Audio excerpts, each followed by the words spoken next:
Bueno, me viene a la memoria una columna del escritor ensayista colombiano Carlos Granés, que creo que te la compartí, criticando a estos tipos de populistas de los que estamos hablando, y menciona por nombre propio a Bukele, a Milei y a Petro, ¿no?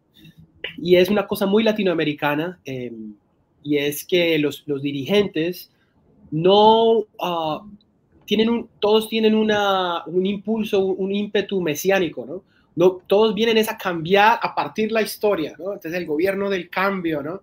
En el caso de Petro, es que Colombia es muy pequeña para él, ¿no? Entonces él quiere ser un líder mundial, él quiere salvar a la humanidad de la extinción, de la barbarie, y todas las mismas ya es demasiado habitual y casi aburridor.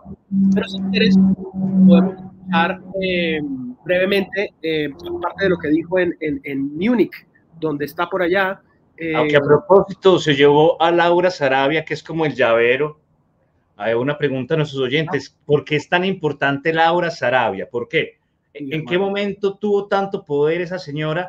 ¿Por qué si tuvo un problema que maltrataron a una empleada, todo el país lo sabe? ¿Por qué ahora tiene otro puesto de poder? ¿Y por qué la llevan a estos lugares? ¿Quién es Laura Sarabia? Escríbanos, por favor. Ella es la mano derecha del zurdo, ¿no? Bueno, más que Francia y más que Verónica. O sea, Laura Sarabia tiene más poder que Francia Márquez y Verónica Alcocer. Fíjate, a pesar del escándalo en el que está envuelta la señora Sarabia con Benedetti y su niñera y toda esa vaina, tiene ahora el presupuesto del Ministerio de Prosperidad Social, ¿no? Tiene un presupuesto a su disposición tremendo que bueno, es un poder grandísimo para como tú decías, una persona que es muy joven y que nadie conocía y que, bueno, no sabemos exactamente qué funciones tiene, por qué llegó ahí, sí. Entonces, el papá era un amigo de Petro, de las juventudes comunistas, ¿o qué? Eso se sabrá, yo creo, en el futuro, ¿no? Cuando Benedetti hable.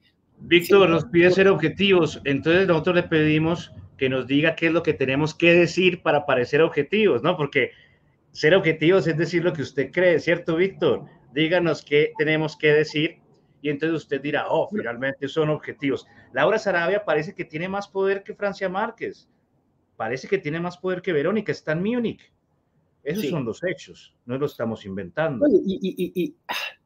Claro, estamos tratando de ser objetivos porque no estamos dirigiéndonos a lo que dice el señor presidente, no a aspectos personales de su, no sé, identidad. Escuchemos lo que dijo rápidamente Silvio para ir acabando, ¿cierto? Lo que dijo en Múnich, ¿vale? ¿Te parece? Ahí estoy. Pues acá recordamos que discutimos sobre las ideas, no sobre las personas. Sí, pero ya te... Los invitamos a suscribirse al canal, activar la campanita. Y era una pregunta que invitamos a resolver. ¿Por qué y además desarrolló tanto poder Laura? Escuchemos al presidente. Hay que ser críticos con el gobierno, aunque a uno le guste mucho su ideología. Es importantísimo ser críticos por muchas de las cosas que tú hablaste hace un momento, ¿no? Para evitar, por ejemplo, lo que Bukele tiene en El Salvador, que es ¿cierto? No tiene oposición, digamos, ¿cierto? Imagínate, es que no tiene oposición y él se jacta de eso. Nosotros creemos que la democracia es rica porque hay oposiciones. Claro. Escuchamos lo que dijo entonces Petro, que va sus hits internacionales, ¿no? Y también por la primera vez en un mundo que habla es de guerra, Colombia está hablando de paz. Y no es la primera vez. Nosotros tenemos un conflicto armado que pasa por fases de la historia y que ya completa 75 años. Se viste de ropas diferentes, pero permanece. No hay nación en el mundo que se pueda sostener, construir, matándose a sí misma durante 75 años. ¿Por qué? En el fondo, porque somos uno de los países más desiguales socialmente del mundo. Porque heredamos un régimen que fue la esclavitud. Hacia el siglo XVI, pocos países, los americanos, manteníamos un régimen oprobioso, la esclavitud. Y porque fueron quedando esas estructuras antidemocráticas en la economía, en la mentalidad y en la sociedad. Luego, Si usted quiere saber qué pienso yo de cómo reconciliarnos y cómo proyectar esa idea incluso a escala planetaria, tendría que decir que hay que construir justicia social. Es una frase repetida, no es una idea nueva. Pero Colombia ha podido pacificarse paulatinamente a través de los últimos 30 años. Voy a poner un ejemplo concreto en estadísticas. Una de nuestras ciudades tenía 400 homicidios por cada 100.000 habitantes. Hoy tiene 16, aún alto, pero indudablemente mucho menor de lo que existió hace apenas 25, 30 años. ¿Cómo se logra esa pacificación? ¿Con cárceles? ¿Con bombas? En Colombia se han bombardeado niños. ¿Con genocidio? En mi opinión, en Colombia han existido genocidios. Una violación catastrófica de derechos humanos en nuestra propia sociedad, cometida por gente de nuestra propia sociedad. ¿Pero qué es lo que ha funcionado? Hacer justicia social. Disminuir las causas de la desigualdad económica. Tratar de que en un país tan bello como Colombia, tan diverso como Colombia, su propia sociedad, su propia diversidad humana pueda existir con dignidad.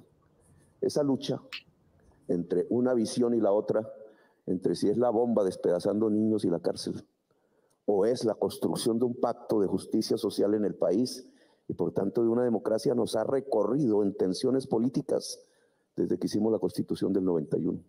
Bueno, ahí está parte de lo que dijo Petro.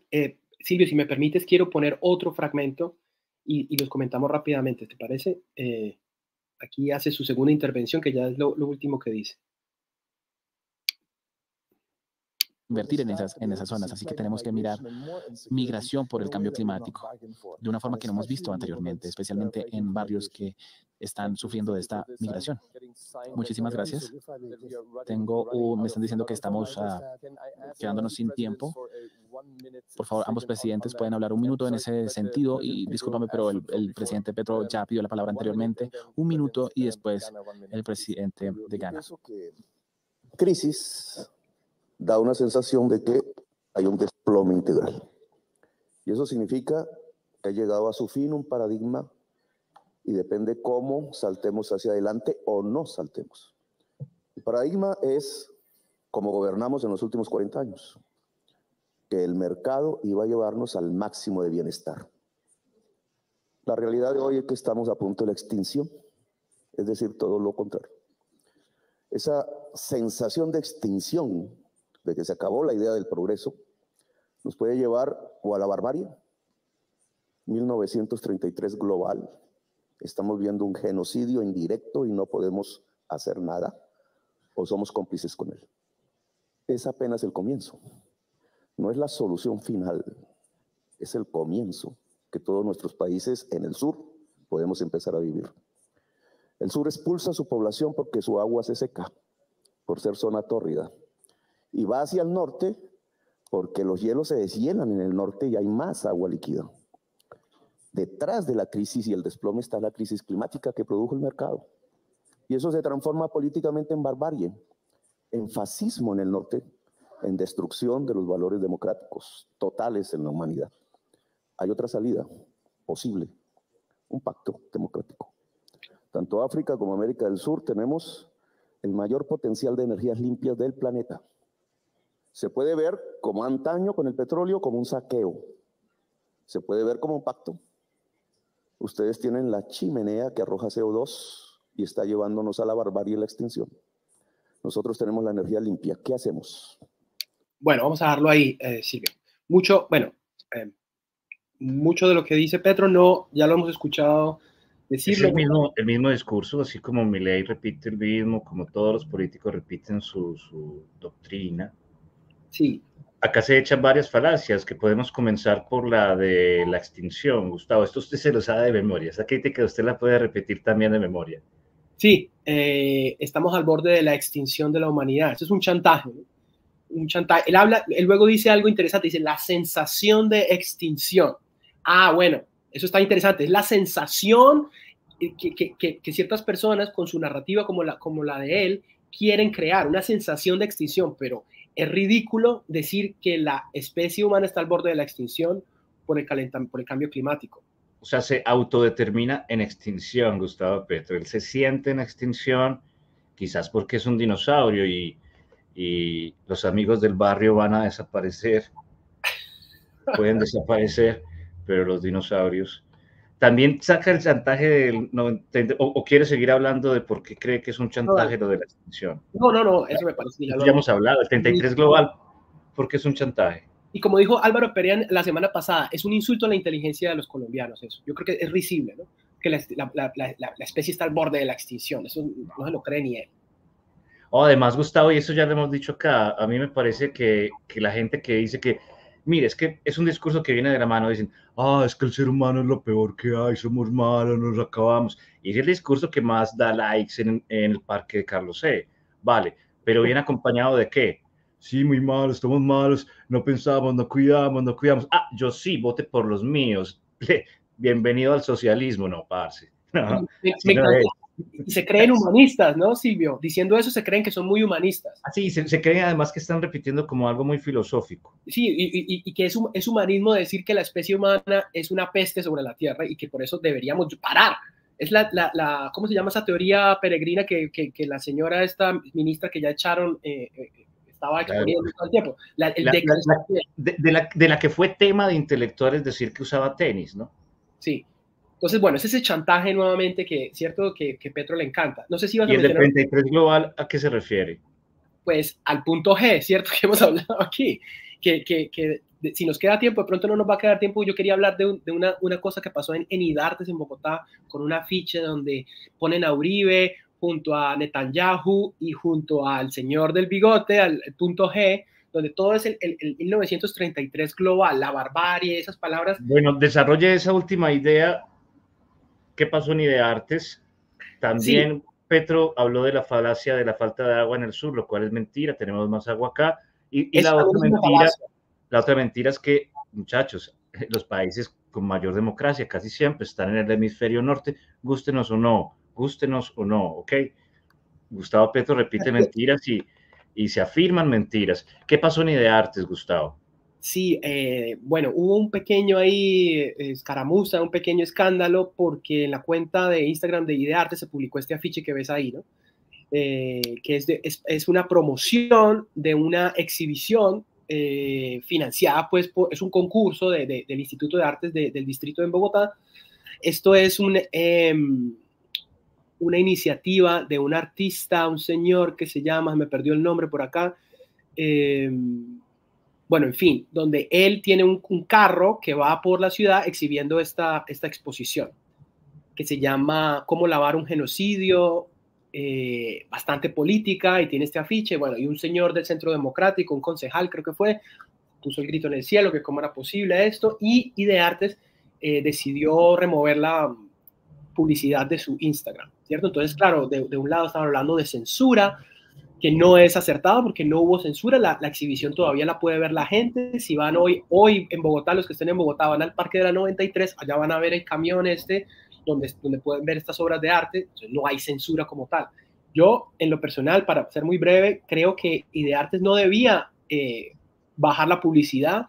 Si todo el proceso de selección de estas obras fue legítimo, pues dejen eso así como está.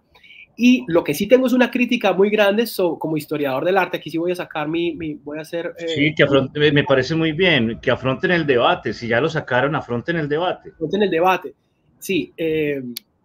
Ahora, ¿qué tiene usted para decirnos como historiador del arte? Y que sea lo último del programa de hoy. Vale. Hay muchos oyentes que nos escriben, mucha gente que escribe solo por leer la primera frase. Dice, les falta estudio, ustedes no estudian. Acá estamos hablando con alguien que tiene una maestría en historia del arte, otro con una que tiene un doctorado en filosofía. No importa, no importa, pero es que hay gente que empieza diciendo eso, Gustavo. Nosotros no lo decimos nunca, simplemente abordamos los temas. Claro, ¿Qué tiene usted para decirnos como historiador del arte de esta pieza de IDEARTES? Sí, y es un término que te he escuchado a ti, de hecho, Silvio, que es el asunto tú le llamas artivismo. Y me gustaría que incluso tú expandieras un poco qué quieres decir con eso de artivismo. Eso es lo que yo veo aquí, ¿verdad? Es decir, la función del arte y la función del activismo político ahora se volvieron la misma cosa, se han vuelto la misma cosa, y eso va en detrimento de la expresión artística como tal, ¿cierto? Entonces, son artistas y no te voy a poner un ejemplo aquí, pero otra obra de arte de esta exhibición tiene un afiche de la Fiscalía de Colombia y creo que le dice, en lugar de llamar la Fiscalía, le dice lavandería, porque es una lavandería de genocidios. Ese es el gran concepto y creen que eso es muy profundo, pero digamos, es como el activismo político de unos adolescentes, es lo que se siente, ¿no? O sea, yo acudo mucho a una frase que leí de Vasily Kandinsky hace tiempo, que fue un gran pintor abstracto y también un académico, reflexionó sobre el arte, y él decía que una obra de arte se sostiene sobre 3 columnas, Silvio. Una es pues el individuo, el artista individual, sus vivencias particulares.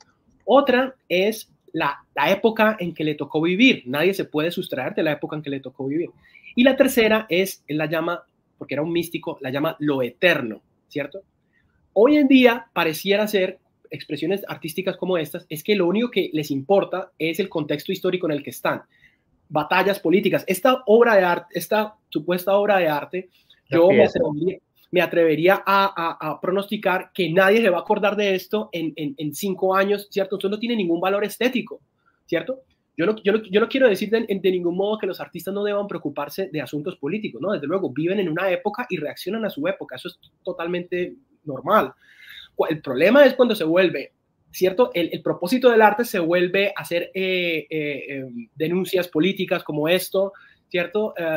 Y eso tan fácil, ¿no?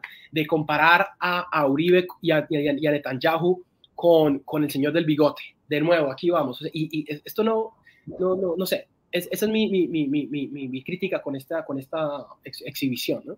Sí, ¿y qué piensan nuestros oyentes? Estamos al final de nuestro programa, los invitamos a seguirnos.